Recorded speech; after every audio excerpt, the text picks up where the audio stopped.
Hello friends, कैसे हैं आप सभी। फटाफट जुड़ जाइए। आज के साइंस का 30 बेहतरीन क्वेश्चन लेकर के हम आपके लिए आ गए हैं। तो आपके जितने भी दोस्त हैं, जितने भी फ्रेंड्स हैं, सारे लोगों तक वीडियो शेयर कर दीजिए। सभी लोगों को गुड इवनिंग। सभी लोग फटाफट जुड़ते चले आइए। हाँ, हम आ गए हैं, आप लोग भी फटाफट जुड़ जाइए। सभी लोगों को गुड इवनिंग, सभी लोगों को प्रणाम। कैसे हैं आप सभी, फटाफट कमेंट करके बता दीजिए। खूब अच्छी जिनकी पढ़ाई हो रही है थम्स अप करके दिखा दीजिए। जिनकी पढ़ाई खूब बेहतरीन चल रही है, एग्जाम का डेट अब आ चुका है, एग्जाम उसी दिन होना तय हो चुका है, तो आपकी स्ट्रेटजी, आपकी पढ़ाई आपके प्लानिंग के अनुसार अगर हो रही है तो फटाफट बताइए, फटाफट बताइए। नेहा शर्मा कह रही है आज प्रण करके आए हैं, क्वेश्चन गलत नहीं करेंगे। हमारी शुभकामना है कि आपका प्रश्न गलत नहीं हो।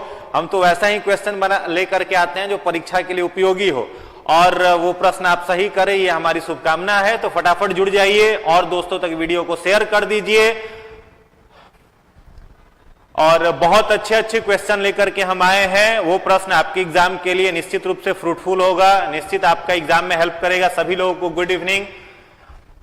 Nikita Kumari good evening, Shweta Singh good evening, Neha Sharma, Sunidhi, Navesh, Anu Sharma, Gopal Bharti, पायल झा, लाली कुमारी, सीमा सिंह, अंकेश राज, सभी लोगों को गुड इवनिंग।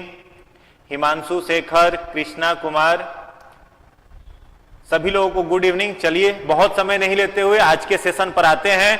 तो पूरे उत्साह के साथ भर जाइए, अपने हाथ में कॉपी और पेन ले लीजिए, ताकि जो एडिशनल इंफॉर्मेशन आपको दिया जाए और वैसी सूचनाओं को जब आपको दिया जाए जो आपके परीक्षा के लिए आपको महत्वपूर्ण लगे, उन सूचनाओं को एक जगह लिखिएगा, कलेक्ट करिएगा। तो आपके हाथ में कॉपी और पेन होना चाहिए। माइंड को फुल एनर्जी से, पूरी ऊर्जा से भरिए। अपने आप को हमेशा वैसा बना करके रखिए कि कठिन परिश्रम पर अपने आप को हमेशा लगातार सही साबित आप कर सके। दिनकर की एक कविता से अपनी बात को शुरू करेंगे। रामधारी सिंह दिनकर, जिनको पढ़ने के बाद मुर्दे में भी प्राण आ जाए, वैसी कविता को वो लिखते हैं। तो रामधारी सिंह दिनकर युवाओं के लिए लिखते हैं। उम्मीद करते हैं जितने सारे लोग हमारा सेशन देख रहे हैं सभी लोग युवा हैं। और युवा यूथ कौन होता है? तो युवा की कोई आयु नहीं होती। जिस समय उसके अंदर में का मनोबल विकसित हो जाता है, उसके अंदर का विल पावर डेवलप हो जाता है, उसी समय से उसका यौवन, उसका युवापन शुरू हो जाता है। तो रामधारी सिंह दिनकर जी युवाओं के लिए लिखते हैं, मेहंदी जब सहती है प्रहार। ध्यान से सुनिएगा, रामधारी सिंह दिनकर कहते हैं मेहंदी जब सहती है प्रहार, बनती लल्लाओं की श्रृंगार। मेहंदी पर जब प्रहार होता है तो जब हाथों में रची जाती है तो हाथों की शोभा को, सुंदरता को बढ़ाती है। कहते हैं दिनकर साहब, मेहंदी जब सहती है प्रहार, बनती लल्लाओं की श्रृंगार। सच है जब विपत्ति आती है, कायर को ही डहराती है। वीर नहीं विचलित होते, क्षण एक नहीं धीरज कोते। खमठोक ठेलता है जब नर पर्वत के जाते पांव उखड़।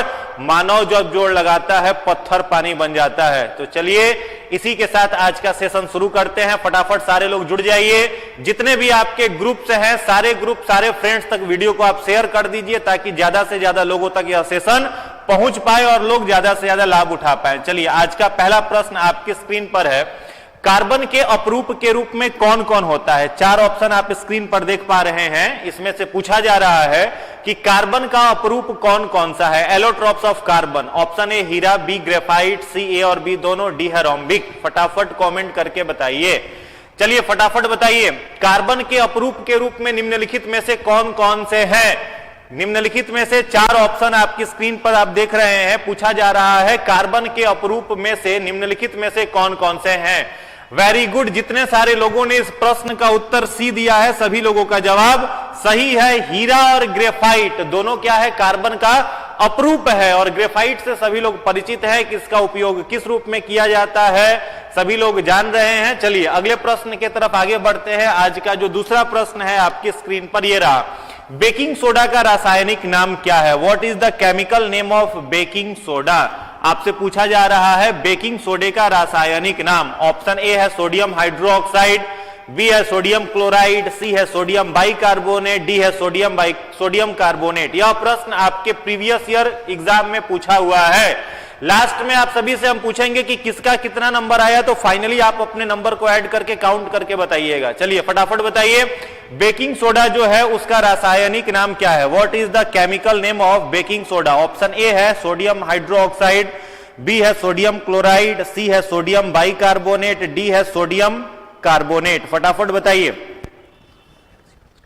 बिल्कुल सही जवाब है, बिल्कुल सही जवाब है NaOCH3 जो है यह बेकिंग सोडा का कार्बनिक नाम है। तो ऑप्शन नंबर आपका सी हो जाएगा, सोडियम बाइकार्बोनेट। सोडियम बाइकार्बोनेट जितने सारे लोगों ने कहा है वो बेकिंग सोडा का रासायनिक नाम हो जाएगा, सोडियम बाइकार्बोनेट। चलिए अगले प्रश्न पर आते हैं।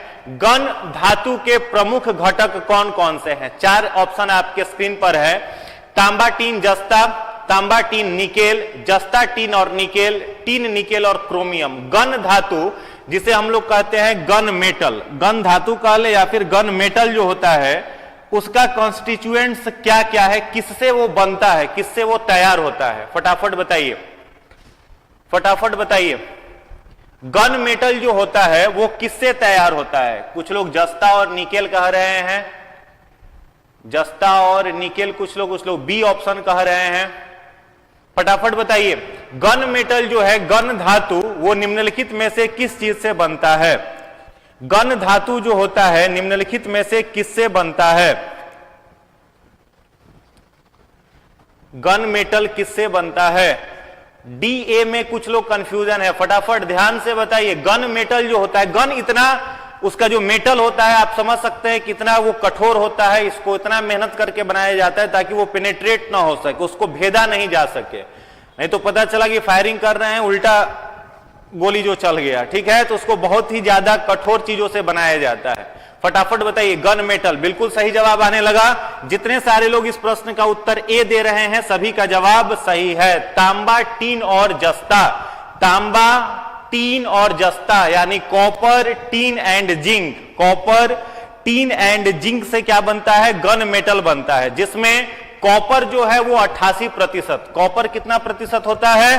88% इसमें कॉपर का यूज किया जाता है। टीन जो है यह लगभग 10% यूज होता है और जस्ता जो है वो लगभग 2% उपयोग किया जाता है और इससे बनता है गन मेटल। चलिए वेरी गुड, जितने सारे लोगों ने तांबा, टीन, जस्ता कहा है सभी लोगों का उत्तर सही है। अगले प्रश्न पर आते हैं। यही आपके स्क्रीन पर गन मेटल, इसी से ये जो गन मेटल है तांबा, टीन और जस्ता को मिलाकर के बनाया जाता है, जिसमें तांबा आपका 88%, टीन जो है वो लगभग 10% और जस्ता जो है वो लगभग 2% के आसपास होता है। चलिए अगले प्रश्न पर आते हैं। नेक्स्ट क्वेश्चन है, सोल्डर का प्रमुख घटक क्या है? आप देखते होंगे जो सोल्डरिंग मशीन होता है उसका प्रमुख घटक किन किन चीजों से वो बनता है? ऑप्शन ए है टीन और सीसा का, जस्ता और सीसा का, सी है टीन और जस्ते का, डी है टीन और तांबे का। फटाफट बताइए, चलिए बताइए, फटाफट बताइए। सोल्डर का प्रमुख घटक निम्नलिखित में से कौन सा है? प्रश्न संख्या 4 का जवाब दीजिए। वेरी गुड, जितने सारे लोगों ने टीन और ग्लास कहा है सभी का उत्तर सही है। टीन और ग्लास, टीन और ग्लास जो है वो उससे बनता है क्या? सोल्डर मशीन बनता है जिसमें टीन का क्वांटिटी 60% का होता है और ग्लास जो होता है वह 40% का रहता है। तो 40% ग्लास और 60% टीन मिलाकर के क्या तैयार किया जाता है? सोल्डर तैयार किया जाता है, सोल्डरिंग मशीन को, कंस्टिट्यूएंट्स को तैयार किया जाता है। तो ये आप याद रखेंगे, 60% टीन और सीसा जो है वो ऑलमोस्ट लगभग आपका 40% होता है। चलिए अगले प्रश्न पर आते हैं। प्रश्न संख्या 5, निम्न में से कौन सी गैस ग्रीन हाउस गैस है? 4 ऑप्शन आपकी स्क्रीन पर है, आपको बताना है कि इसमें से ग्रीन हाउस गैस कौन कौन सी है। ऑक्सीजन है, नाइट्रोजन है, कार्बन डाइऑक्साइड है या कार्बन मोनोऑक्साइड है। निम्नलिखित में से ग्रीन हाउस गैस कौन सी है? निम्नलिखित में से ग्रीन हाउस गैस कौन सी है? फटाफट बताइए। ग्रीन हाउस गैस का नाम आपको बताना है, ग्रीन हाउस गैस का नाम आपको बताना है, फटाफट बताइए। Green house gas which is responsible for global warming, green house gas का नाम बताइए। चलिए कुछ लोग ई कैसे कह रहे हैं, इस प्रश्न का जो सही जवाब होगा वो होगा आपका कार्बन डाइऑक्साइड। कार्बन डाइऑक्साइड जो है, कार्बन मोनोऑक्साइड तो ऐसे भी नहीं होगा, नाइट्रोजन नहीं है, ऑक्सीजन नहीं है, तो क्या बच रहा है? Carbon dioxide. कार्बन डाइऑक्साइड क्या है? यह ग्रीन हाउस गैस के रूप में आता है। चलिए अगले प्रश्न पर आते हैं, प्रश्न संख्या 6। सैक, जिसे इंग्लिश में हम लोग लाइकेन कहते हैं, सैक कहते हैं या फिर इंग्लिश में क्या बोला जाता है, लाइकेन। यह क्या है? एक परजीवी है, एक सहजीवी है, एक परपोषी है, या इनमें से सभी है? ध्यान से पढ़ करके उत्तर देंगे, पूछा हुआ प्रश्न है। लाइकेन निम्नलिखित में से क्या होता है? What is lichen? परजीवी होता है, सहजीवी होता है, परपोषी होता है, या निम्नलिखित में से सभी, या ऑप्शन डी, या बीपीएससी का 5वां ऑप्शन जो सबसे ऑल टाइम फेवरेट है वो? फटाफट बताइए, लाइकेन क्या होता है? What is lichen? लाइकेन में ये पोषण आपसे मेनली पूछा जा रहा है कि लाइकेन में कैसा पोषण होता है। Which type of nutrition helds in lichen? Which type of nutrition helds in lichen? Lichen में किस तरह का पोषण होता है?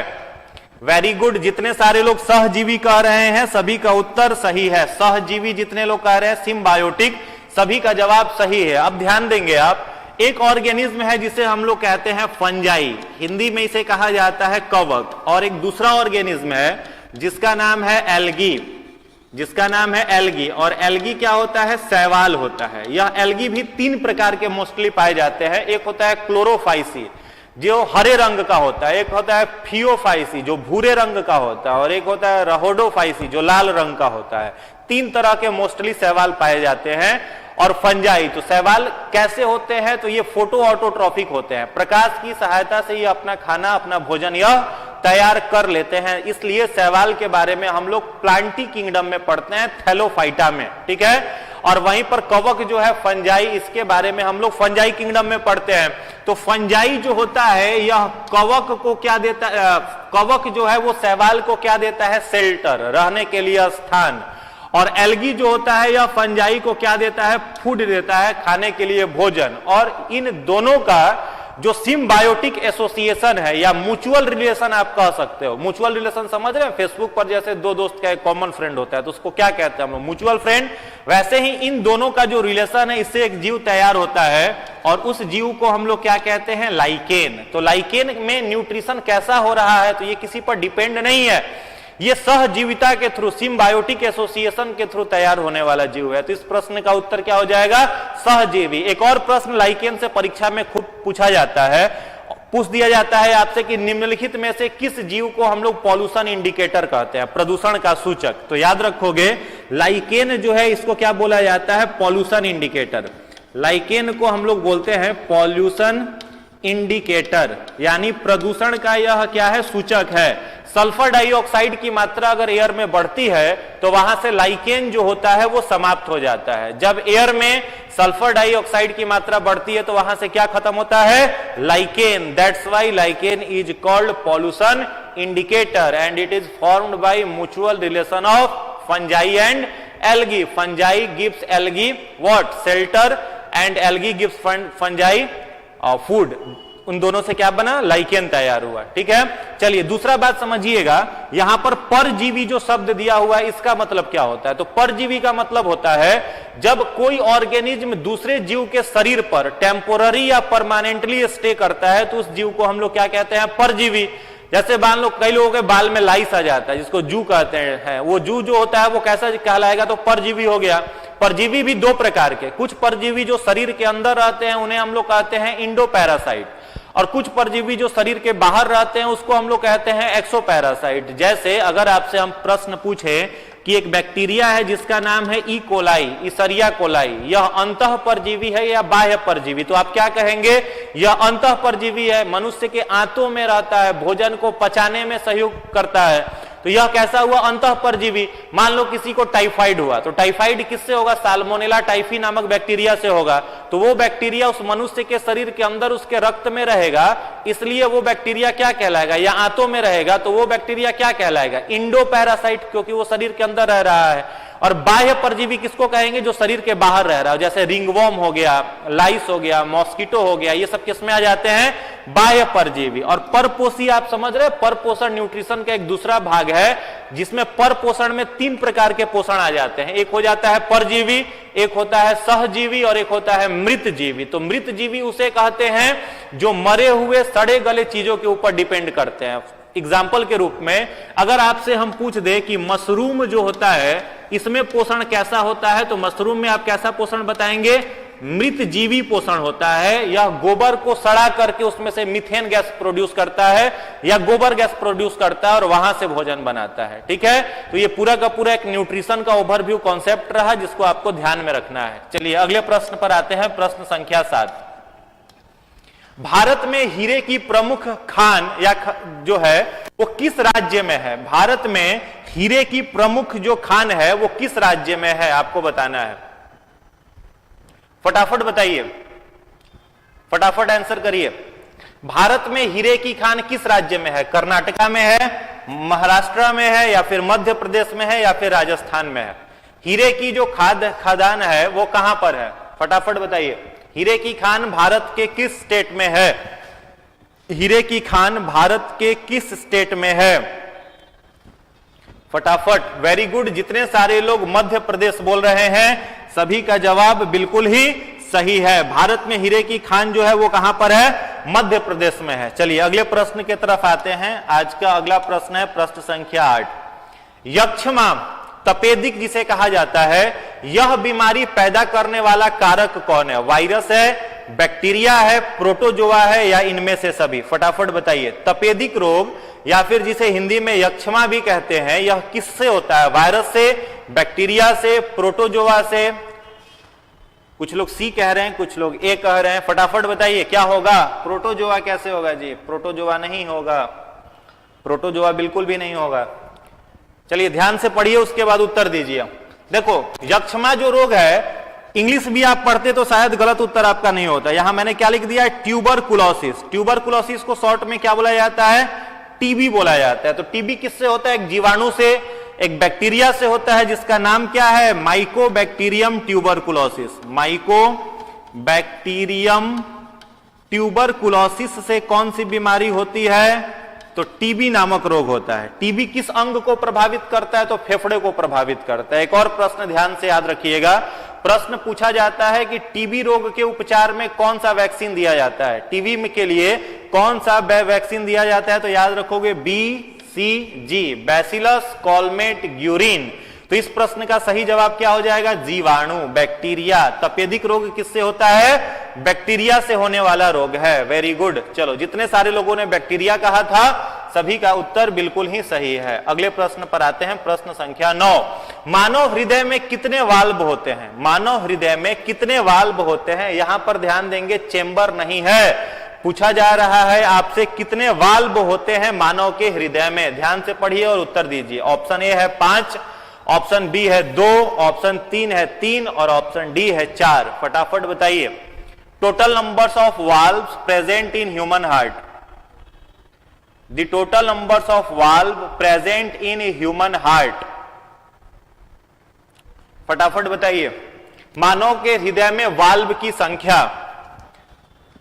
मानव के हृदय में वाल्व की जो कुल संख्या है वो कितनी है? 2 है, 4 है, या 6 है, या जो ऑप्शन में है आपका 3 है, क्या है? फटाफट कमेंट करिए, आंसर बताइए।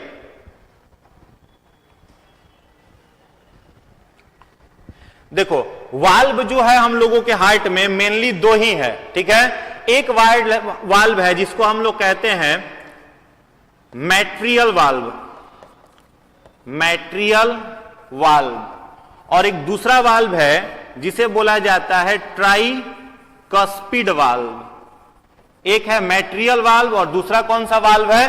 Tricuspid valve. मैट्रियल वाल्व और ट्राइकस्पिड वाल्व जो है वो हृदय के ठीक बीचों बीच है। जैसे अगर एग्जांपल से समझिए, ये मान लो मानव का हृदय है, तो ये हो गया राइट ऑरिकिल, ये हो गया right ventricle, left auricle, left ventricle. अगर हिंदी में कहें तो ये दाहिना अलिंद, ये दाहिना निलय, ये बायां अलिंद और बायां निलय। तो यहां पर हो गया मैट्रियल वाल्व और यहां हो गया ट्राइकस्पिड वाल्व। ये तो 2 वाल्व हो गए। इसके साथ साथ 2 वाल्व और पाए जाते हैं। एक होता है एरियोलर वाल्व और एक होता है पल्मोनरी वाल्व। एक होता है एरोटल या एरियोलर कह लीजिए, एरोटल वाल्व, और एक पल्मोनरी वाल्व भी होता है। लेकिन मेनली जो वाल्व की संख्या है वो कितनी है? 2। मैट्रियल वाल्व और ट्राइकस्पिड वाल्व के नाम से 2 वाल्व और है। एक तीसरा याद कर सकते हैं आप, पल्मोनिक। और चौथा याद कर सकते हैं एरोटल वाल्व। तो मेनली कितने वाल्व हो जाएंगे? मेनली तो 2 ही वाल्व है, लेकिन टोटल वाल्व अगर आपसे पूछा जा रहा है तो कुल कितने वाल्व अगर पूछा जा रहा है तो आप आंसर क्या देंगे? 4।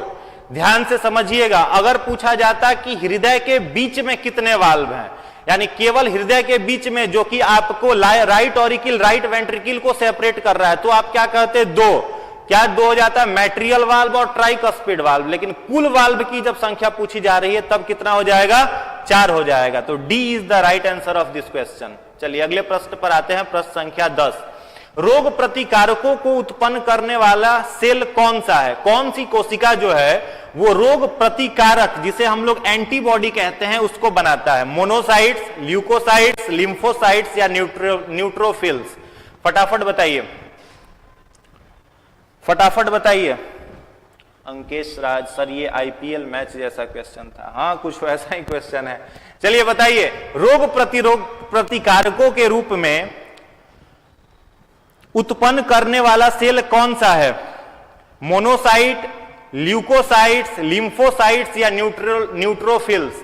फटाफट बताइए। वेरी गुड, जितने सारे लोगों ने लिम्फोसाइट्स आंसर दिया है सभी लोगों का उत्तर सही है। लिम्फोसाइट्स जो होता है, इस लिम्फोसाइट्स को हम लोग क्या कहते हैं? तो इसी को कहा जाता है ब्लड प्लाज्मा। ध्यान देंगे, लिम्फोसाइट्स को ही क्या बोला जाता है? Blood plasma. ठीक है, और ब्लड प्लाज्मा जो होता है, इस ब्लड प्लाज्मा में 90% क्या होता है? वाटर। 90% क्या होता है? वाटर होता है। और 10% इसमें क्या होता है? तो सॉल्ट होता है, अलग अलग प्रकार के नमक होते हैं। और टोटल ब्लड का, कुल रक्त का यह लिम्फोसाइट्स या ब्लड प्लाज्मा कितना प्रतिशत होता है? 55%, 55% होता है। यहां पर ल्यूकोसाइट्स जो लिखा गया है आप सभी जान ही रहे हैं, यह किसके बारे में कह रहा है? डब्ल्यूबीसी के बारे में। और डब्ल्यूबीसी भी इंपॉर्टेंट रोल प्ले करता है लिम्फ को बनाने में। तो लिम्फोसाइट्स जो है, इसी के चलते हम लोगों की रोग प्रतिरोधक क्षमता जो है वो विकसित होती है। इसलिए इस प्रश्न का जवाब जो होगा वो सी होगा। रोग प्रतिकारकों को उत्पन्न करने वाली कोशिका लिम्फोसाइट्स कहलाएगी। अगले प्रश्न पर आते हैं, प्रश्न संख्या 10। समुद्र में अगर कोई वस्तु डूब जाता है तो उसका पता किस यंत्र से लगाया जाता है? Which instrument is used to locate the submerged object in the sea? Option A sonar, B है क्रेस्कोग्राफ, सी है अल्टीमीटर, डी है पायरोमीटर? फटाफट बताइए, फटाफट बताइए।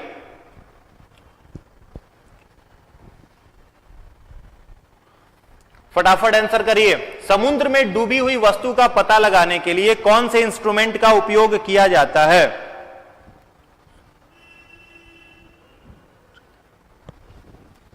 वेरी गुड, जितने सारे लोगों ने सोनार कहा है सभी का उत्तर सही है। सोनार, इसका जो पूरा नाम हो जाएगा, सोनार जो है, सोनार SONAR, इसको बोला जाता है sound navigation and ragging. Sonar stands for sound navigation and ragging. अगर समुद्र में कोई वस्तु डूब जाए या बड़ी बड़ी जहाजें जो डूब जाती हैं, उसका पता लगाने के लिए क्या उपयोग किया जाता है? सोनार का उपयोग किया जाता है। चलो, अब यही 4 ऑप्शन आपके स्क्रीन पर लिखा हुआ है। ठीक है, आपको बताना है कि निम्नलिखित में से किसका उपयोग पौधों के तने की लंबाई को मापने में किया जाता है? Which instrument is used to measure the length of the plant? फटाफट बताइए, कौन से इंस्ट्रूमेंट का उपयोग पौधों के तने के लंबाई को मापने में किया जाता है? कौन से इंस्ट्रूमेंट का उपयोग पौधे के तने की लंबाई को मापने में किया जाता है? वेरी गुड, जितने सारे लोग क्रेस्कोग्राफ कह रहे हैं सभी का उत्तर सही है। याद रखेंगे, लेंथ ऑफ प्लांट, पौधों की लंबाई को मापने के लिए क्रेस्कोग्राफ का उपयोग किया जाता है। चलिए अगले प्रश्न की तरफ आगे बढ़ते हैं। देखिए, यही हो गया आपका सोनार। यहां पर एक बड़ा सा आपको बोट दिख रहा है, बोट में यहां पर रख दिया गया है क्या? सोनार को रखा गया है, उसका रिसीवर यही है। उसके बाद यहां पर कोई ऑब्जेक्ट अगर समुद्र के तलहटी में डूबा हुआ है तो ये साउंड नेविगेशन के माध्यम से क्या करता है, रिफ्लेक्टेड वेव जो होता है साउंड के माध्यम से यह पता करता है कि कहां पर कौन सी वस्तु, कौन सी शिप जो है वो डूबी हुई है या फिर वहां पर कोई वस्तु है या नहीं है समुद्र की गहराई में। चलिए अगले प्रश्न पर आते हैं। टमाटर का खाने वाला भाग कौन सा है? कई बार यह प्रश्न रिपीट हुआ है परीक्षा में, ध्यान से बताइएगा। टमाटर का खाने वाला भाग कौन सा है? The edible part of the tomato, फल भित्ति, बीजांडसन, ए और बी दोनों या इनमें से कोई नहीं। टमाटर के किस भाग को खाया जाता है? Edible part of tomato, edible part of tomato, बताइए टमाटर का कौन सा भाग खाने में उपयोग होता है? टमाटर का कौन सा भाग खाने में उपयोग होता है? फ्रूट वाल उपयोग होता है या फिर सीड यूज होता है या ए और बी दोनों या फिर नन ऑफ दीज? फटाफट बताइए, फटाफट बताइए। वेरी गुड, जितने सारे लोग इस प्रश्न का उत्तर सी दे रहे हैं सभी लोगों का जवाब सही है।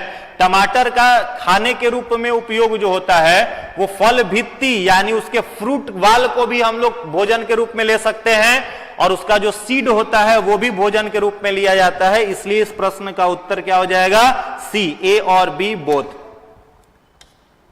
अगला प्रश्न है, नारियल का कौन सा भाग खाने वाला होता है? The edible part of the coconut is, option A stem, B है रूट, सी है इंडोस्पर्म, डी है सीड। फटाफट बताइए नारियल का कौन सा भाग खाने वाला होता है? The edible part of the coconut is, the edible part of the coconut is, नारियल का कौन सा भाग खाने योग्य होता है? तना, जड़, भ्रूणपोष या फिर बीज? Edible part of the coconut is, फटाफट बताइए, फटाफट बताइए। वेरी गुड, जितने सारे लोग इंडोस्पर्म लिख रहे हैं सभी लोगों का उत्तर सही है। नारियल का जो इडेबल पार्ट होता है वो होता है भ्रूणपोष, जिसे हम लोग क्या कहते हैं? इंडोस्पर्म। अंदर का जो भाग होता है, इक्टोडर्म जो हो गया वो तो बाहर का भाग हो गया, वो इडेबल है ही नहीं, दांत टूट जाएगा, मुंह में से दांत बाहर निकल जाएगा वो खाओगे तो क्या हो जाएगा इसका उत्तर? इंडोस्पर्म हो जाएगा। चलिए अगले प्रश्न पर आते हैं, प्रश्न संख्या 14। नींबू का कौन सा भाग खाया जाता है? The edible part of lemon, नींबू का कौन सा भाग खाने योग्य होता है? फटाफट बताइए नींबू का कौन सा भाग खाने वाला है? बीज पत्र है, बीज है, नींबू का ऊपरी भाग है या फिर उसके रसीले रोम इंडोकार्प्स हैं? फटाफट बताइए। The edible part of the lemon is, the edible part of the lemon is. Very good, जितने सारे लोग ऑप्शन डी कह रहे हैं सभी लोगों का जवाब सही है। Option D is the right answer. रसीले रोम जो होता है यह नींबू का क्या है? खाने वाला भाग है। इंडोकार्प, नींबू का क्या खाते हैं? इंडोकार्प। नींबू का कोई छिलका तो खाता नहीं है कि छिलको खा जाता है, इंसान तो नहीं खाता है, तो उसका जो छिलका अगर रहता है तो पेरिकार्प हो जाता है, ऊपर वाला हो जाता है। तो नींबू का अंदर का जो रसीला भाग होता है उसको हम लोग खाते हैं, तो रसीले रोम इस प्रश्न का सही उत्तर होगा। चलिए अगले प्रश्न पर आते हैं, 15 नंबर क्वेश्चन। गेहूं का कौन सा भाग खाने योग्य होता है? The edible part of the wheat is. ये लगातार रिपीटेड क्वेश्चन है इसलिए ध्यान से आप पढ़ के बनाएंगे। The edible part of the, Manohar Yadav छिलका खाते हैं अचार लगा के, हाँ कुछ भी पॉसिबल है बिहार में। फटाफट बताइए गेहूं का कौन सा भाग जो होता है वो खाने योग्य होता है? इंडोस्पर्म, सीड, रूट या स्टेम? गेहूं का कौन सा भाग खाने योग्य होता है? The edible part of the wheat is. गेहूं का कौन सा भाग खाने वाला है? वेरी गुड, जितने सारे बीज नहीं होगा, जितने सारे लोग भ्रूणपोष कह रहे हैं इंडोस्पर्म। गेहूं का कौन सा भाग खाया जाता है? इंडोस्पर्म गेहूं का जो होता है वो खाया जाता है। तो ऑप्शन ए इस प्रश्न का सही जवाब है। The edible part of the wheat is endosperm. चलिए अगला प्रश्न है, प्रश्न संख्या 16। कोलेस्ट्रेडियम किस रोग का कारण है? कोलेस्ट्रेडियम किसी का नाम है, थोड़ी देर बाद बताएंगे किसका नाम है, ध्यान से पढ़िए। कोलेस्ट्रेडियम किस रोग का कारण है? टिटनस का, मलेरिया का, डेंगू का या फाइलेरिया का? फटाफट बताइए टिटनस किस रोग का कारण है? टिटनस जो है वो किस रोग का कारण है? फटाफट। जितने सारे लोग लाइव सेशन देख रहे हैं सभी लोगों से निवेदन करेंगे, अगर कुछ इंफॉर्मेशन आपको बेहतरीन इस चैनल पर मिल रहा है तो वीडियो को एक बार लाइक कर दीजिए, और जिन दोस्तों तक वीडियो को नहीं पहुंचा है दोस्त उन तक पहुंचाने की सभी लोग कृपा करें, ताकि कर भला तो हो भला, दूसरे का भला करे खुद का भला होगा। इसीलिए वसुधैव कुटुंबकम की भावना अपनानी चाहिए, सबका भला हो। ऐसा मत सोचना कि कंपटीशन बढ़ जाएगा, किसी और को शेयर कर देंगे, किसी की जानकारी बढ़ जाएगी, तो ये दिमाग से बाहर निकालिए। चलिए फटाफट शेयर करिए वीडियो को दोस्तों तक। अच्छे क्वेश्चन मिल रहे हैं तो उन्हें लिखिए, नोट करिए, वो आगे आपके एग्जाम में निश्चित काम आएंगे। बताइए कोलेस्ट्रेडियम किस रोग का कारण है? टिटनस का, मलेरिया का, डेंगू का, फाइलेरिया का? फटाफट बताइए। तो जितने सारे लोगों ने टिटनस कहा है कि सर टिटनस ही होगा, उन सभी लोगों का कॉन्फिडेंस जबरदस्त है। टिटनस जो होता है वो कोलेस्ट्रेडियम टेटिनी नामक बैक्टीरिया से होता है। कोलेस्ट्रेडियम टिटैनी, इससे कौन सा रोग होता है? टेटनस होता है। और एक और बात याद रखोगे, टेटनस को एक नाम और दिया गया है, क्या? Lock jaw disease. Lock jaw disease, tetanus को क्या बोला जाता है? Lock jaw disease. इसमें मनुष्य का जो जबड़ा होता है, जॉ होता है, वो क्या हो जाता है? पूरा एक दूसरे में कॉन्ट्रैक्ट हो जाता है। मैंने नेम भी बता दिया था sir, Ritu Kumari, very good. जितने सारे लोगों ने बताया है सभी लोगों का बहुत सही है। तो कोलेस्ट्रेडियम टिटैनी से कौन सा रोग होता है? टेटनस। इसे लॉक जॉ डिजीज बोला जाता है। जबड़ा जो होता है वो लॉक्ड हो जाता है, मुंह जो होता है पेशेंट का वो खुलता नहीं। एक और नाम इसको दिया गया है, धनुष टंकार रोग। याद रखेंगे, इसे और क्या बोला जाता है? धनुष टंकार। धनुष टंकार रोग भी अगर पूछा जाए तो वो किसे बोला जाता है? टेटनस को। अब इसका जो पीड़ित व्यक्ति है वो सोता है ना बेड पर, तो धनुष जैसन हो जाता है, इसे अपना शेप बना लेता है। ये बेड का सरफेस है तो बेचारा ऐसे उछलते रहता है, इतना उसके शरीर में मांसपेशियों में दर्द होता है। बहुत खतरनाक बीमारी है जी, ठीक है। इसीलिए इसको क्या बोला जाता है? धनुष टंकार रोग भी बोला जाता है, या फिर लॉक जॉ डिजीज बोला जाता है। किससे होता है? एक बैक्टीरिया से होता है, जिस बैक्टीरिया का नाम है कोलेस्ट्रेडियम टिटैनी। डेंगू आप सभी लोग जान रहे हैं, चलो बताओ फटाफट कमेंट करके बताओ, डेंगू किस वायरस से होता है? तब अगला क्वेश्चन बताएंगे। फटाफट बताओ, डेंगू किस वायरस से होता है? डेंगू किस वायरस से होता है? डेंगू किस वायरस से होता है? फटाफट कमेंट करके बताइए। Which virus is responsible for dengue? Dengue किससे होता है? वेरी गुड, आंसर आने लगा। याद रखोगे डेंगू किस वायरस से होगा? फेल्बी राइबो वायरस। डेंगू का वायरस कौन सा है? फेल्बी राइबो वायरस से कौन सा रोग हो जाएगा? डेंगू रोग होता है। और मच्छर का अगर नाम पूछ दिया आपसे कि कौन मच्छर इस वायरस को लेकर के जाएगा, तो याद रखना है मच्छर का नाम एडीज एग्जिप्टी, ठीक है। फीमेल आगे लगा लो, मेल मॉस्किटो बेचारा शरीफ होता है, सब नहीं काटता है। कौन सा मच्छर काटती है? फीमेल मॉस्किटो काटती है। मेल मच्छर जो है वो फूलों के नेक्टर पर, शहद पर, पॉलन ग्रेन के ऊपर फीड करता है। तो फीमेल एडीज एग्जिप्टी मच्छर के काटने से कौन सा रोग? डेंगू। मलेरिया सभी लोग जान रहे हैं, मलेरिया किससे होता है? कौन से प्रोटोजोआ से? प्लाज्मोडियम। किससे होता है? प्लाज्मोडियम नामक प्रोटोजोआ से क्या होता है? प्लाज्मोडियम नामक प्रोटोजोआ से क्या होता है? मलेरिया नामक रोग होता है। ये सभी लोगों को पता है। और फाइलेरिया जो है, हाथी पांव जिसको हम लोग कहते हैं, हाथी पांव हो जाता है उस्चेरिया ब्रोंकोफ्टी। उस्चेरिया ब्रोंकोफ्टी। चलिए अगले प्रश्न पर आते हैं। तो इतना इंफॉर्मेशन मिला, इसको एक जगह लिखिएगा, परीक्षा में आपका काम आएगा। चलिए फटाफट बताइए। चलिए अगला प्रश्न है प्रश्न संख्या 17। रक्त दाब का नियंत्रण किस ग्रंथि के द्वारा किया जाता है? 4 आपके स्क्रीन पर ग्लैंड्स हैं, आपको बताना है कि रक्त दाब, ब्लड प्रेशर का कंट्रोल कौन करता है? प्यूटिटरी ग्लैंड करता है, अधिवृक्क ग्रंथि करती है, लैक्रेमल ग्लैंड करता है, या एड्रिनल ग्लैंड करता है? फटाफट बताइए, फटाफट बताइए, आंसर दीजिए। रक्त दाब का नियंत्रण कौन सी ग्रंथि करती है? प्रश्न संख्या 17।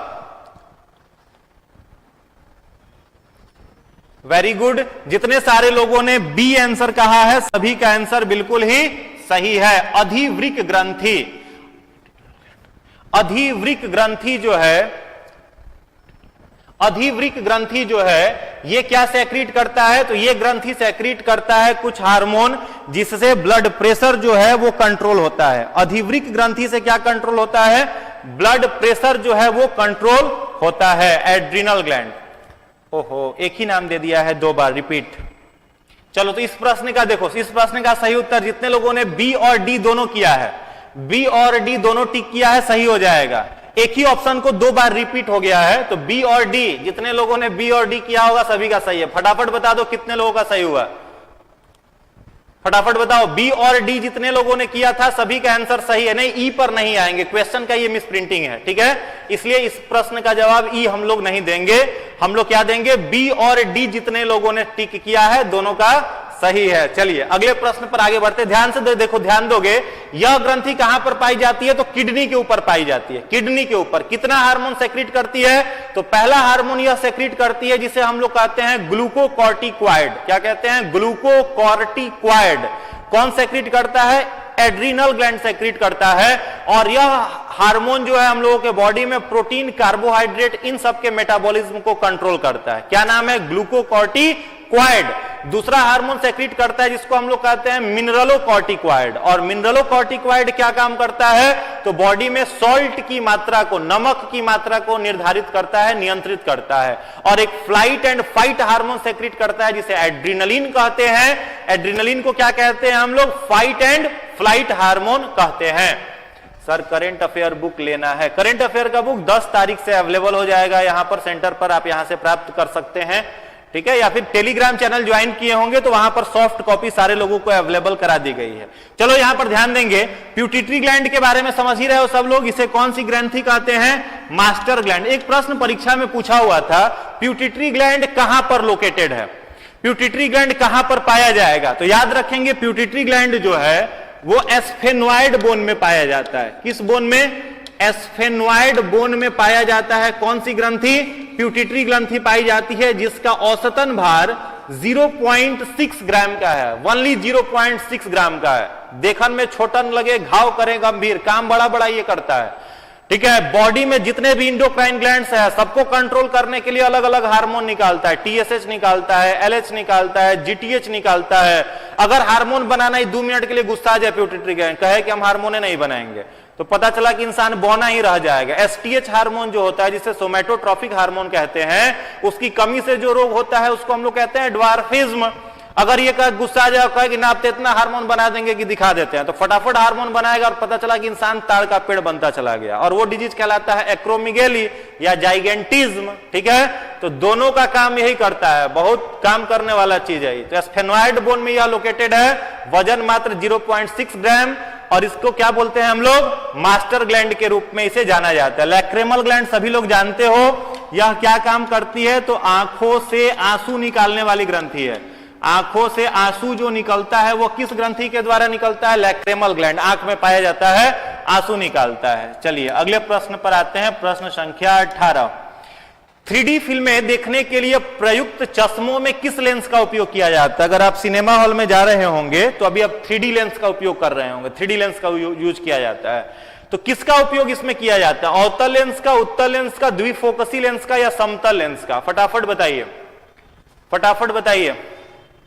हाँ, लैक्रेमल ग्लैंड आंसू निकालता है, फटाफट बताइए, आंसर दीजिए। लगातार आंसर आने लगा, सी। आंसर दीजिए सारे लोग। 3D मूवीज जो आप देखने जाते हैं तो वहां पर किस चश्मे का उपयोग किया जाता है, चश्मे में किस लेंस का उपयोग किया जाता है, ध्यान देंगे। जो लेंस वहां पर उपयोग होता है उस लेंस को हम लोग कहते हैं फ्लोराइड लेंस, ठीक है। तो चश्मे में कौन सा लेंस होता है, फ्लोराइड लेंस जो होता है वो चश्मे में रहता है। यहां पर ऑप्शन में वो नहीं है, इसलिए हम लोग क्या कह लेंगे, द्विफोकसी लेंस, बाईफोकल लेंस का उपयोग किया जाता है। Polarised glass, very good, AR कह रहे हैं पोलराइज्ड ग्लास, सही है। तो किसका उपयोग हम लोग करते हैं, द्विफोकसी ग्लास का, बाईफोकल लेंस का उपयोग किया जाता है 3D फिल्मों को देखने के लिए। चलिए अगले प्रश्न पर आइए, प्रश्न संख्या 19। परमाणु रिएक्टर, परमाणु रिएक्टर जो होता है उसमें ईंधन के रूप में किसका उपयोग किया जाता है। 4 ऑप्शन आपके स्क्रीन पर है, फटाफट बताइए जी। फ्लोराइड ग्लास का उपयोग किया जाता है, अर्चना कुमारी जी, चलिए बताइए। परमाणु रिएक्टर में ईंधन के रूप में प्रयुक्त होने वाला कौन सा पदार्थ है, प्लेटिनम है, यूरेनियम है, जर्मेनियम है, या जिंक है, फटाफट आंसर दीजिए। वेरी गुड, जितने सारे लोग यूरेनियम कह रहे हैं सभी का उत्तर सही है, यूरेनियम। का उपयोग किया जाता है परमाणु ईंधन के रूप में। चलिए अगला है प्रक्षेपास्त्र। हिंदी नाम पढ़ोगे तो थोड़ा कंफ्यूज हो गए, प्रक्षेपास्त्र क्या है, किसी राक्षस का नाम टाइप का लगेगा आपको, तो इंग्लिश भी फटाक से देख लो क्या है इंग्लिश इसका, मिसाइल। ठीक है, तो प्रश्न है मिसाइल का अभी विकास किसने किया था? ए है, ऑप्शन ए है जे रॉबर्ट ओपेनहीमर, बी है डॉक्टर एपीजे अब्दुल कलाम, सी है गैलीलियो, डी है आइजैक न्यूटन। फटाफट बताइए, फटाफट बताइए। बहुत सारे लोग अब्दुल कलाम कह रहे हैं। प्रक्षेपास्त्र मिसाइल का विकास किसने किया था?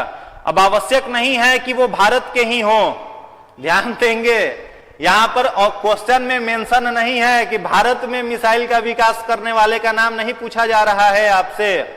आवश्यक नहीं हो कि वो भारत के, कुछ लोग न्यूटन कह रहे हैं, न्यूटन कैसे हो जाएंगे? चलो बता देते हैं, इस प्रश्न का जो सही उत्तर है वो क्या हो जाएगा, जे रॉबर्ट ओपेनहीमर। जे रॉबर्ट ओपेनहीमर ने मिसाइल में क्या किया था, विकास किया था। यहां पर भारत नहीं पूछा जा रहा है आपसे, अगर इंडिया में पूछा जाता तो आप कहते डॉक्टर कलाम, तो बात चलने लायक था। यहां पर पूरे वर्ल्ड की बात हो रही है, तो नाम याद रखेंगे जे रॉबर्ट ओपेनहीमर। जे रॉबर्ट ओपेनहीमर 3-4 बार मन में बुदबुदा लो, याद हो जाएगा। फटाफट मन में 3-4 बार बोल लीजिए, याद हो जाएगा, जे रॉबर्ट ओपेनहीमर। चलिए अगले प्रश्न पर आते हैं, प्रश्न संख्या 21। गुलाबी क्रांति का संबंध किस क्षेत्र से है? गुलाबी क्रांति जिसे हम लोग पिंक रेवोल्यूशन कहते हैं, इसका संबंध किससे है? झींगा के उत्पादन से, अंडा एवं मुर्गी उत्पादन से, आलू उत्पादन से, या फिर उर्वरक के उत्पादन से? फटाफट बताइए, फटाफट आंसर दीजिए, फटाफट बताइए। गुलाबी क्रांति का संबंध किससे है? जो पिंक रेवोल्यूशन हुआ था उसका संबंध किससे है? गुलाबी क्रांति का संबंध किससे है? झींगा मछली, वाह फोटो बना दिया लोग झींगा का, वेरी गुड। जितने सारे लोग प्रॉन प्रोडक्शन कह रहे हैं सभी का उत्तर सही है। चलो अगले प्रश्न पर आइए, प्रश्न संख्या 22। फलों को पकाने के लिए किस गैस का प्रयोग किया जाता है? यह प्रश्न बार बार रिपीट हुआ है और मैंने पिछले सीरीज में भी इस प्रश्न को आपसे कराया है, बताइए, फटाफट बताइए। हाँ झींगा से आगे बढ़िए, झींगा से आगे बढ़िए। अगला प्रश्न आ गया, फलों को पकाने के लिए किस गैस का उपयोग किया जाता है? तो जितने सारे लोग एसिटिलीन कह रहे हैं सभी का उत्तर सही है। एसिटिलीन का उपयोग किसमें किया जाता है? फलों को पकाने में, वेरी गुड। चलिए अगले प्रश्न पर आते हैं, प्रश्न संख्या 23, उत्तर दीजिए। प्रश्न संख्या 23 का उत्तर दीजिए, 23 नंबर का उत्तर दीजिए। 23 नंबर क्वेश्चन स्क्रीन पर है, फटाफट आंसर करिए। क्वेश्चन है द्वितीयक उपभोक्ता का उदाहरण। द्वितीयक उपभोक्ता मींस सेकेंडरी कंज्यूमर, ठीक है, सेकेंडरी कंज्यूमर। आपकी जो धरती चल रही है वो 3 लोगों से चल रही है। पहला है क्या? प्रोड्यूसर, दूसरा है क्या? कंज्यूमर, और तीसरा जो है उसे हम लोग कहते हैं डिकम्पोजर। पहला है प्रोड्यूसर, दूसरा है कंज्यूमर और तीसरा है डिकम्पोजर, ठीक है। तो प्रोड्यूसर याद रखना है कौन होता है? Green plants. जितने सारे हरे पौधे होते हैं इन सबको हम लोग क्या कहते हैं? ग्रीन प्लांट्स, क्योंकि ये फोटोसिंथेसिस प्रक्रिया से भोजन तैयार कर लेते हैं। दीज कंज्यूमर्स जो होते हैं वो किस पर डिपेंड करते हैं? प्रोड्यूसर्स पर। अब ये कंज्यूमर 3 प्रकार के होते हैं। पहला होता है प्राइमरी कंज्यूमर, जिसे प्राथमिक उपभोक्ता कहेंगे। दूसरा होता है सेकेंडरी कंज्यूमर, जिसे द्वितीयक उपभोक्ता कहेंगे। और तीसरा होता है टर्शियरी कंज्यूमर, जिसे तृतीयक उपभोक्ता कहेंगे। और कंज्यूमर जो होता है, जो डिकम्पोजर होता है, जो कंज्यूमर डेड कर गया उसके बॉडी को ये क्या करेगा? डिकम्पोज करके खत्म कर देगा। तो तीनों से धरती का चक्र चल रहा है। आप लोग 6ठी 7वीं क्लास में पढ़े होंगे फूड साइकिल, भोजन चक्र पढ़े होंगे, फूड वेव, भोजन जाल भी, आहार जाल, आहार श्रृंखला पढ़े होंगे। वही बात यहां से पूछा जा रहा था आपसे कि द्वितीयक उपभोक्ता यानी सेकेंडरी कंज्यूमर में कौन कौन से जीव आएंगे। तो याद रखोगे द्वितीय प्राथमिक उपभोक्ता कौन है? जो शुद्ध शाकाहारी वाला मामला है। शुद्ध शाकाहारी जो है, जो वेजिटेरियंस हैं, वो क्या है? आपके प्राइमरी कंज्यूमर है। जैसे पूछा जाए बकरी तो प्राइमरी कंज्यूमर, जैसे आपसे पूछा जाए गाय प्राइमरी कंज्यूमर में आ जाएगी। तो जो घास वगैरह को खाए प्राइमरी कंज्यूमर। सेकेंडरी कंज्यूमर जो है ये बेसिकली मांस भी खा सकते हैं और हर्बीवोरस भी हो सकते हैं, शाकाहारी मांसाहारी दोनों हो सकते हैं। लेकिन जो टर्शियरी कंज्यूमर होता है ये हायर कार्निवोरस होता है। अगर आपसे हम प्रश्न पूछते हैं कि लायन जो है शेर, यह शेर प्राइमरी है, सेकेंडरी है या टर्शियरी है, तो आप क्या कहते हैं कि सर टर्शियरी है। अगर आपसे पूछे टाइगर क्या है तो आप कहते हैं कि टर्शियरी है। लेकिन यहां पर मोर और लोमड़ी ये दोनों कैसे उपभोक्ता में आते हैं, द्वितीयक उपभोक्ता में आते हैं। इसीलिए आंसर सी जो है इस प्रश्न का सही जवाब है। तो जितने सारे लोगों ने आंसर सी दिया है सभी लोगों का उत्तर बिल्कुल ही सही है। चलिए अगले प्रश्न पर आते हैं, प्रश्न संख्या 24। कोहरा, ये भी प्रश्न इंपॉर्टेंट है, प्रीवियस ईयर में आया हुआ है। कोहरा जो है जिसे हम लोग फॉग कहते हैं, किस कोलाइडी विलियन का है। द्रव्य और ठोस मिलकर के कोहरा बनाता है, ठोस और गैस मिलकर के कोहरा बनाता है, गैस एवं द्रव्य मिलकर कोहरा बनाता है, या धुआं से बनता है। फटाफट बताइए कोहरा जो होता है वो किससे बनता है, फटाफट बताइए।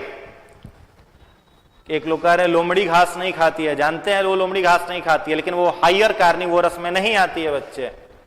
फटाफट बताओ कोहरा जो है वो किसका कोलाइडी सॉल्यूशन है, कोहरा किस कोलाइडी का सॉल्यूशन है। वेरी गुड, जितने सारे लोगों ने सी आंसर दिया है सभी लोगों का जवाब सही है। यह प्रश्न कई बार रिपीट हुआ है इसलिए ध्यान देंगे। गैस और द्रव्य ये दोनों मिक्स होते हैं तो क्या बनता है, फॉग, कोहरा बनता है। एक और प्रश्न आपकी परीक्षा में पूछा गया था, आप टाइप करके आपको थोड़ा बताना पड़ेगा, थोड़ा कष्ट होगा लेकिन बताइएगा। जो कोल्ड ड्रिंक हम लोग पीते हैं वो कोल्ड ड्रिंक किस कोलॉइड से बनता है। कोल्ड ड्रिंक्स जो होता है, जो ठंडे पेय पदार्थ पेप्सी कोला पीते हैं, वो किसका मिक्सचर है, फटाफट बताइए। कोल्ड ड्रिंक जो होता है वो किसका मिक्सचर होता है, टाइप करके बताना पड़ेगा। कोल्ड ड्रिंक किसका मिक्सचर होता है, फटाफट बताइए। वेरी गुड, कोल्ड ड्रिंक जो होता है वो किसका होता है, तो liquid plus gas. Liquid plus gas से क्या बनता है, कोल्ड ड्रिंक। कौन सा गैस मिलाया जाता है, कार्बन डाइऑक्साइड। कार्बन डाइऑक्साइड कई बार गांव वगैरह में आप जाओगे तो कहता है लोग कि कोका कोला पियो, अगर एसिडिटी हो गया तो कोका कोला पियो, एसिडिटी बाहर निकल जाएगा। तो वो बाहर एसिडिटी नहीं निकलता है, आप पी ही रहे हैं कार्बन डाइऑक्साइड, तो छोड़िएगा क्या, कार्बन डाइऑक्साइड। तो गांव वाले लोगों को थोड़ा अवेयर करिए कि भाई साहब कोल्ड ड्रिंक पीने से गैस की समस्या खत्म नहीं होती है, उल्टा गैस बन सकता है, ठीक है। तो कोल्ड ड्रिंक जो है वो क्या है, लिक्विड और गैस है, ठीक है। लिक्विड में क्या मिलाया जाता है, गैस, कार्बन डाइऑक्साइड गैस मिलाया जाता है। चलिए अगले प्रश्न पर आते हैं, प्रश्न संख्या 25, उत्तर दीजिए। प्रश्न संख्या 25 का उत्तर दीजिए,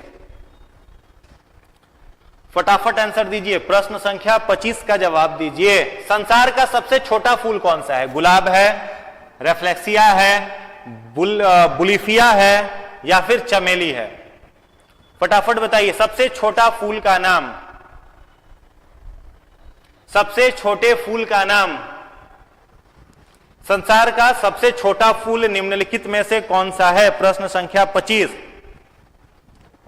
वेरी गुड, जितने सारे लोग वुल्फिया कह रहे हैं सभी का उत्तर सही है। वुल्फिया जो है वो संसार का क्या है, सबसे छोटा फूल है। देखते हैं उसका फिगर, आई थिंक होना चाहिए यहां पे, हाँ देख लो, यही वुल्फिया है, ठीक है। दिखाई भी नहीं देता है, इतना छोटा इसका फूल होता है कि वो दिखाई भी नहीं देता है, पता भी नहीं चलता है। तो सबसे छोटा अगर आपसे फूल पूछा जाए तो आप क्या कहेंगे, वुल्फिया जो है वो सबसे छोटा फ्लावर है, सबसे छोटा फूल है, याद रखना है नाम। चलिए अगले प्रश्न पर आइए, प्रश्न संख्या 26। सिनकोना किससे प्राप्त किया जाता है, सिनकोना जो है वो किससे प्राप्त किया जाता है, कुनैन के छाल से, डहेलिया के पत्तियों से, वुल्फिया के बीज से या फिर इनमें से कोई नहीं। जो सिनकोना होता है वो किससे प्राप्त किया जाता है, फटाफट बताइए। इसे फूल क्यों कहा जाता है, ये तो बॉटनिस्ट लोग जाने जो बॉटनी के बारे में बताएं। चलो फटाफट बताइए, सिनकोना किससे प्राप्त किया जाता है। तो जितने सारे लोग इस प्रश्न का उत्तर दे रहे हैं कुनैन के छाल से, सभी का उत्तर सही है। कुनैन एक प्लांट है, एक ट्री है, देखो ये कुनैन का एक ट्री है, पेड़ है, बढ़िया बढ़िया इस पर फल लगा हुआ है। इसी का जो छाल होता है, छाल का मतलब बार्क, ठीक है, इसका जो बार्क होगा, बार्क का मतलब छाल हो जाएगा, उस बार्क से क्या प्राप्त किया जाता है? कुनैन, ठीक है। सिनकोना पेड़ के बार्क से, छाल से प्राप्त क्या किया जाता है? हाँ, वेरी गुड, तो छाल से प्राप्त किया जाता है मलेरिया के उपचार में। सही जवाब है, मलेरिया के उपचार में किया जाता है। चलिए, ऑपरेशन फ्लड किस उत्पाद से संबंधित है? एक ऑपरेशन हुआ था, ऑपरेशन माने चिड़ फाड़ लीवर किडनी वाला नहीं, ठीक है, वो मत समझिएगा। ऑपरेशन फ्लड जो है वो किस उत्पाद से संबंधित है? फटाफट बताइए, ऑपरेशन फ्लड किससे संबंधित है? बिल्कुल सही जवाब आने लगा, वेरी गुड, फटाफट बताइए। हाँ, वेरी गुड, दूध का बॉटल बना के दिखा दिए। दूध के उत्पादन से, मिल्क प्रोडक्शन से क्या संबंधित है? ऑपरेशन फ्लड जो है वो किससे संबंधित है? मिल्क प्रोडक्शन, दुग्ध उत्पादन से। चलिए, अगला प्रश्न है प्रश्न संख्या 28। दूध को पचाने वाला एंजाइम कौन सा है? 4 एंजाइम का नाम आपके स्क्रीन पर है, आपको बताना है दूध को पचाने वाला एंजाइम कौन सा है। Which enzyme is responsible in digestion of milk? Milk को पचाने के लिए उत्तरदायी जिम्मेवार एंजाइम कौन सा है? दूध को पचाने वाला एंजाइम जो है वो कौन सा है? फटाफट बताइए, which enzyme is responsible in digestion of milk?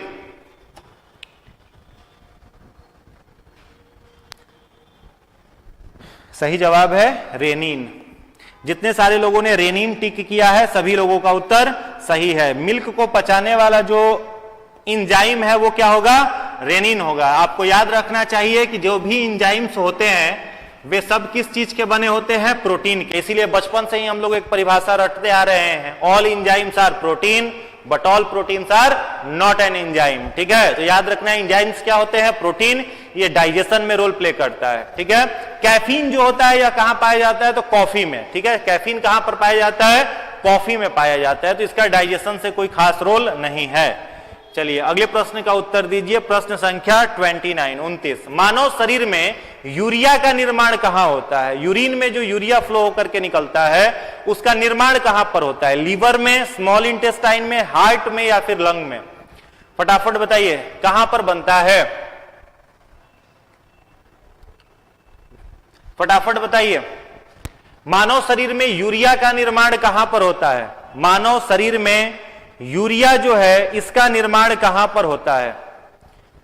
चलो, सही जवाब आने लगा यकृत। जितने सारे लोगों ने यकृत आंसर दिया है सभी लोगों का आंसर सही है। यूरिया का निर्माण कौन करता है? लीवर करता है। उम्मीद करते हैं आज आप लोगों का 30 में 30 सभी का आएगा, सबका 30 में 30 आएगा आज।